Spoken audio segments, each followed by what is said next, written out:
So what are the key features of wind pollinated flowers? So during this video you need to write down the main features that wind pollinated flowers have and also how they achieve pollination. So here is a typical flower for a wind pollinated flower. It doesn't have large showy petals, but it has the basic structures of any other flower. It's got anthers, the male parts, it's got the stigma and the style and the ovary, the female parts, and so basically they have the same sort of structures. This is a grass flower in my garden. You can see the anthers hanging out. There's a still of it.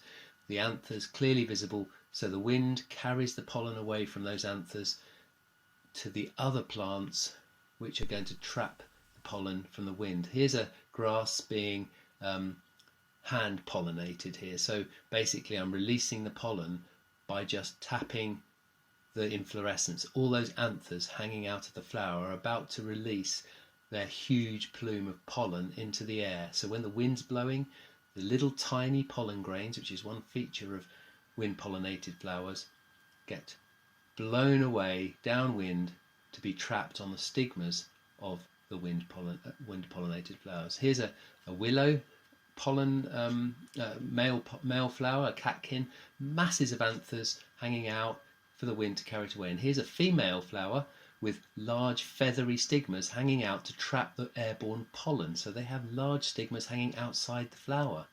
And if you look here, this is a Leylandii from the garden, and when you tap it, you can see it's a wind pollinated plant. Clouds of pollen are just being produced as they waft out of the anthers of the plant. So the tree there, we've had a willow, we've got Leylandii, both wind pollinated, produce vast amounts of tiny pollen. And if you want to be really impressed, here's another fir tree being juggled by a JCB, and you can see that massive cloud of pollen being produced into the air.